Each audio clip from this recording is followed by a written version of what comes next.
Are you in the habit of drinking while you cook dinner? And while you find that enjoyable, you're also sick of waking up with a hangover because you can't stop once you start? In this video, I'm going to explain why trying to drink less kind of guarantees you're going to drink more and what to do instead. If you're new to my page, I'm Colleen, and I help high-achieving professional women permanently reduce their alcohol consumption by 80% so they don't have to quit. This is so simple, it might seem confusing, so hear me out.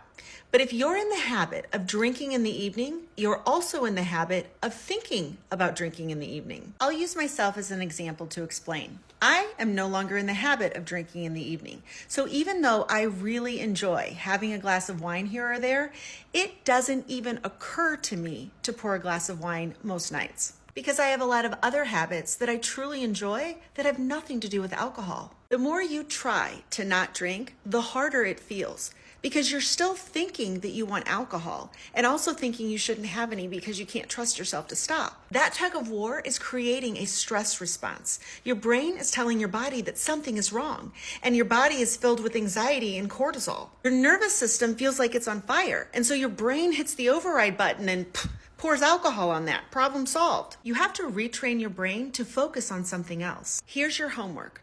Make a list of things that change your emotional state for the better. Maybe it's listening to music or a podcast. Turn off the TV so that it's peaceful and quiet. Light a candle. Do all of those things. You need to help your brain identify some other viable options for relaxing and unwinding. And then, and this part is key, you have to start small. Introduce new activities and coping skills for 5 to 15 minutes at a time. The goal you set has to be small enough that you can complete it with very minimal effort.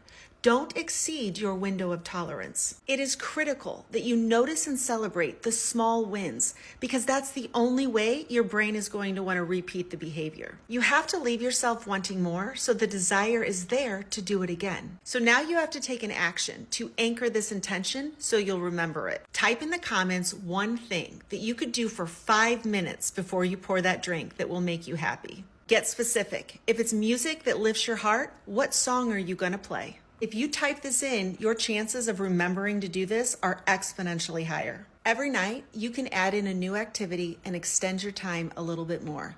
And at some point, you'll wake up in the morning and realize it never occurred to you to drink last night. But it's also okay to ask for help. You can't learn everything you need to know in a TikTok reel. So if you're looking for a drinking coach instead of a sobriety program, click the link in my bio and schedule a free consult.